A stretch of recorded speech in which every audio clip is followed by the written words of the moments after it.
दोन बेडूक एकदा खेळता खेळता कोरड्या विहिरीत पडले. दोघांचा वर येण्याचा प्रयत्न चालू झाला. तोपर्यंत गोतावळा जमला. गोतावळा म्हणला, अरे कशाला धडपड करताय, खरं चढताय, वर येऊ नका, तुम्हाला येणं शक्य नाहीये.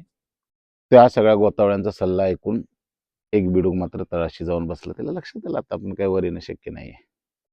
दुसरा बेडूक मात्र उड्या मारत होता, उड्या मारत होता, पडत होता, खरचटत होतं, उड्या मारत होता, खरचटत होतं, पडत होतं. आणि असं करत करत जसा जसा तो उड्या मारायचा तसा वरून वरून वरून गोंगाट वाढायचा. त्याला अजून प्रोत्साहित व्हायचा, अजून हा उडी मारायचा. आणि एक वेळ अशी आली की तो विहिरीतनं बाहेर आला.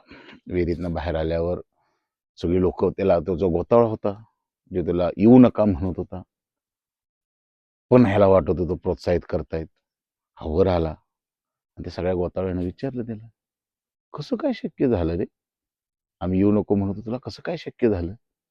त्यावेळी त्या गोतावळ्यांच्या लक्षात आलं, ह्या बेडकाला ऐकूच येत नव्हतं, हा चक्क ठार बहिरा होता.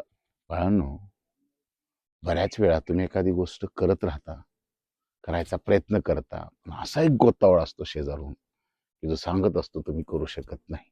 अशा वेळी ना बहिरे व्हा. धन्यवाद.